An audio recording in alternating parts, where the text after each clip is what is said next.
देखेंगे part third. ठीक है, इसका पहला क्वेश्चन था दोस्तों, शिशु मृत्यु दर क्या है। शिशु मृत्यु दर क्या है, तो अब सीधा सीधा दोस्तों आंसर पे चलते हैं। उस विशेष वर्ष में पैदा हुए 1000 जीवित बच्चों के अनुपात के रूप में 1 वर्ष की आयु में मरने वाले बच्चों की संख्या कितनी है, ये इस पे डिपेंड करता है। यही क्या है, शिशु मृत्यु दर। ठीक है, 1 साल में 1000 जीवित बच्चों के अनुपात में कितने बच्चे मर गए, वही है शिशु मृत्यु दर। क्वेश्चन नंबर 2, देश की कुल आय को उसकी जनसंख्या से विभाजित करने पर क्या प्राप्त होता है। सही आंसर दोस्तों, पर कैपिटा इनकम यानी कि प्रति व्यक्ति आय। Question number 3, United Nation Development Programme द्वारा प्रकाशित मानव विकास रिपोर्ट में देशों की तुलना किस आधार पर की जाती है। तो प्रति व्यक्ति आय, स्वास्थ्य की स्थिति, लोगों का शिक्षा स्तर। ठीक है, सब लिया जाता है इसमें मानक। क्वेश्चन नंबर 4, वर्तमान और भावी पीढ़ियों के लिए प्राकृतिक संसाधनों को बनाए रखकर आर्थिक विकास करना क्या कहलाता है। सतत विकास। क्या कहलाता है, सस्टेनेबल डेवलपमेंट। क्वेश्चन नंबर 5, 6 से 10 आयु वर्ग के कुल बच्चों में से स्कूल जाने वाले बच्चों का अनुपात प्रतिशत को क्या कहा जाता है। तो क्या कहा जाता है दोस्तों, शुद्ध उपस्थिति अनुपात। क्या कहा जाता है, शुद्ध उपस्थिति अनुपात। क्योंकि यहाँ पे स्कूल जाने वालों की बात की गई, ऐसा तो है नहीं कि कहीं पे नामांकन की बात की जा रही है। ठीक है, सीधा सीधा आंसर था दोस्तों। निम्नलिखित में से कौन सी गतिविधि प्राथमिक क्षेत्र से संबंधित नहीं है। दोस्तों, परिवहन भी संबंधित नहीं है, बैंकिंग भी संबंधित नहीं है, इसलिए जो आपका सही आंसर हो जाएगा वो क्या है, उपयुक्त में से कोई नहीं। उपयुक्त में से एक से अधिक होगा। क्या होगा दोस्तों, उपयुक्त में से एक से अधिक। क्वेश्चन नंबर 7, 2011 की गणना के अनुसार बिहार में निम्नलिखित में से किस जिले में ग्रामीण साक्षरता दर सबसे अधिक है। तो ये दोस्तों रोहतास और औरंगाबाद। क्या है, रोहतास और औरंगाबाद। क्वेश्चन नंबर 8, निम्नलिखित में से कौन सा असंगठित क्षेत्र के अंतर्गत नहीं आता है। तो विद्यालय में दोस्तों पढ़ाती एक अध्यापिका, ठीक है, यह असंगठित क्षेत्र में नहीं आता है। बाकी जो दिहाड़ी मजदूर हैं, ठीक है, अपने घर पर काम करने वाला हथकरघा बुनकर, वो भी क्या है, असंगठित क्षेत्र में आता है। क्वेश्चन नंबर 9, ऋण की शर्तों में कोलेट्रल सहित शामिल है। क्या शामिल है दोस्तों, ब्याज दर, पुनर्भुगतान का तरीका, दस्तावेजीकरण की आवश्यकता। तो उसका सही आंसर दोस्तों उपयुक्त में से एक से अधिक। क्वेश्चन नंबर 10, सरकार द्वारा निर्धारित व्यापार बाधाओं या प्रतिबंधों को हटाना क्या कहलाता है। तो ना तो दोस्तों भूमंडलीकरण, ना निजीकरण, ना विनिवेश, उपयुक्त में से कोई नहीं। क्वेश्चन नंबर 11, निवारण पाने के उपभोक्ता अधिकार के अंतर्गत क्या आता है। तो सही आंसर है दोस्तों आपका उपयुक्त में से एक से अधिक। क्या हो जाएगा, उपयुक्त में से एक से अधिक। क्वेश्चन नंबर 12, निम्नलिखित में से कौन सा कथन कोपरा के बारे में सत्य है। ठीक है, तो ये दोस्तों सही है आपका। ये उपभोक्ता अधिकार अधिनियम 1986 के अधिनियम को क्या करता है, संदर्भित करता है। यही बात सही है। गरीबी कम करने के लिए बिहार सरकार द्वारा कौन सी योजना शुरू की गई है। तो ये है जीविका। क्या है, जीविका। क्वेश्चन नंबर 14, किसी देश में खाद्य सुरक्षा तभी सुनिश्चित होती है जब, कब होती है, जब भोजन की उपलब्धता हो, ठीक है, हर जगह पे पहुंच हो और सबकी सामर्थ्य शक्ति हो। इसलिए उपयुक्त में से एक से अधिक हो जाएगा। अंत्योदय अन्न योजना किससे जुड़ी है। तो किससे जुड़ी है दोस्तों, PWS, पब्लिक डिस्ट्रीब्यूशन सिस्टम से। क्वेश्चन नंबर 16, अल्प रोजगार का अर्थ क्या है।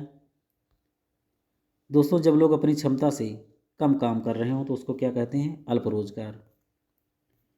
क्वेश्चन नंबर 17, निम्नलिखित में से कौन देश में रोजगार स्तर पर पंचवार्षिक सर्वेक्षण करता है। कौन करता है, NSSO, national sample survey organisation. 17 का ए।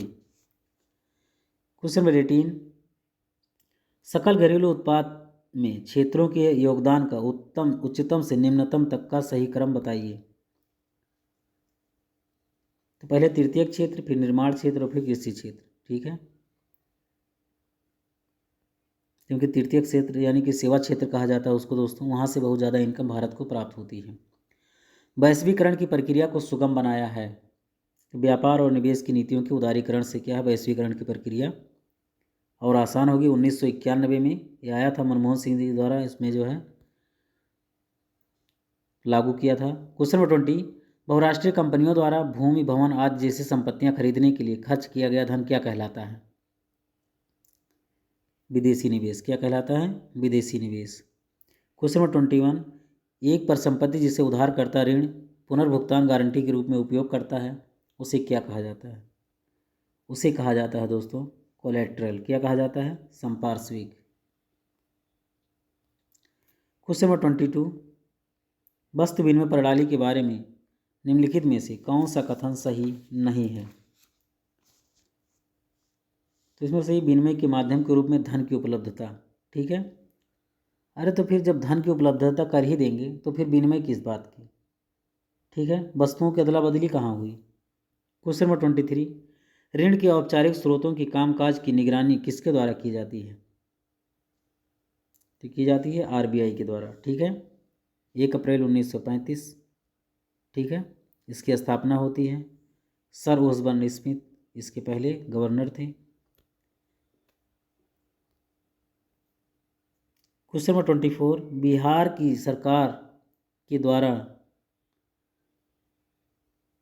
बिहार की विकास दर के बारे में इनमें से कौन सा कथन गलत है? 2017-18 में बिहार की अर्थव्यवस्था की विकास दर 5% थी, और जबकि राष्ट्रीय विकास दर कितनी थी? 7% थी। ठीक है, इसमें से देख लीजिएगा दोस्तों, उपयुक्त में से एक से अधिक गलत है। क्वेश्चन नंबर 25, किसका अर्थ है कि खाद्य पदार्थ में कोई अन्य पदार्थ मिलाकर उसकी गुणवत्ता कम करना? सिंपल, मिलावट। क्या है? मिलावट कर दोगे तो क्या हो जाएगा? उसकी गुणवत्ता अपने आप कम हो जाएगी। जीवन और संपत्ति के लिए खतरनाक वस्तुओं और सेवाओं के विपणन किसके अंतर्गत आता है? संरक्षित होने का अधिकार। क्वेश्चन नंबर 27, निम्नलिखित में से मुद्रा के आधुनिक रूप की कौन सी महत्वपूर्ण विशेषता है? यह देश की सरकार द्वारा अधिकृत है। क्वेश्चन नंबर 28, मानव विकास रिपोर्ट 2023 के अनुसार निम्नलिखित में से कौन सा देश एसडीआई में भारत से ऊपर है? कौन से स्थान जो है ऊपर है? बांग्लादेश। कौन सा है? बांग्लादेश। क्वेश्चन नंबर 29, निम्नलिखित में से कौन सा एक नवीकरणीय संसाधन है? भूजल, प्राकृतिक gas, petroleum.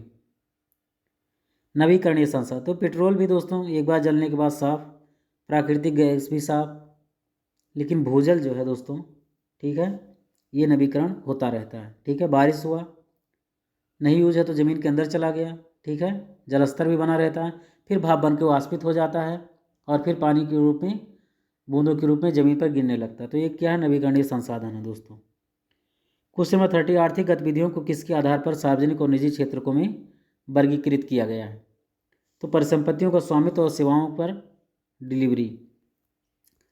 Question number 31, Bihar के किस जिले जनसंख्या वृद्धि दर 25% से अधिक है?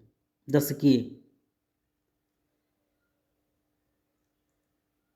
यहाँ पर लिखा दोस्तों उपयुक्त में से कोई नहीं, ऐसा जिला ऐसा कोई नहीं है इन तीनों में से। क्वेश्चन नंबर 32, कौन सा नदी पशुपालन कार्यक्रम का उद्देश्य नहीं है? ठीक है, नदियों से मछली ब्रूडर का संग्रह और एकत्रित ब्रूडर का कृत्रिम प्रजनन। ठीक है, मछलियों के बच्चों को चिन्हित नदियों में जमा करना, ऐसा कोई नहीं है कि जहाँ पे चिन्हित करके डाला जाए। चिन्हित नदियों में शुद्ध जर्म प्लाज्म की बहाली। ठीक है, तो इनमें से जो है एक से अधिक इसमें आंसर सही है आपका। क्वेश्चन नंबर 33, अस्थिरता और पूंजी खोने के जोखिम के लिए दृष्टिकोण से लिक्विड फंड निवेशकों के लिए एक सुरक्षित विकल्प है। तो दोस्तों इसमें लिक्विड फंड से संबंधित निम्नलिखित में से कौन सा कथन सही है? तो लिक्विड फंड मुद्रा बाजार के ये सब साधन है। किसी विशेष फर्म के दौरान किसी देश के भीतर उत्पादित सभी अंतिम वस्तुओं और सेवाओं का मौद्रिक मूल्य क्या कहलाता है? GDP, gross domestic product. Question number 35, राष्ट्रीय बहुआयामी गरीबी सूचकांक के बारे में निम्नलिखित में से कौन सा कथन सही है? तो इसमें सही दोस्तों उपयुक्त में से एक से अधिक।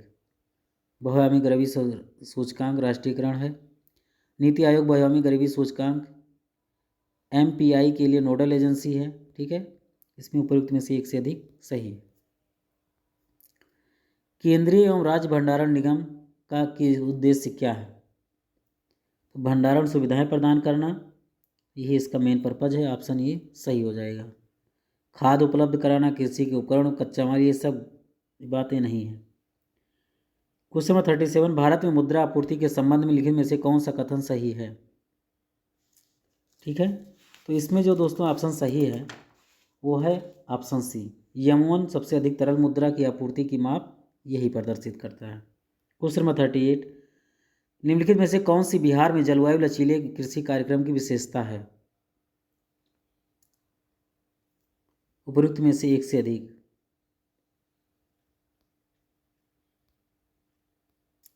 क्वेश्चन नंबर 39, बिहार स्टार्टअप नीति 2022 का जो मुख्य उद्देश्य है वो क्या है? स्टार्टअप की उनकी व्यवहार्यता बढ़ाने के लिए सीड फंडिंग के साथ साथ समान अनुदान समर्थन देना, ये भी बात सही है।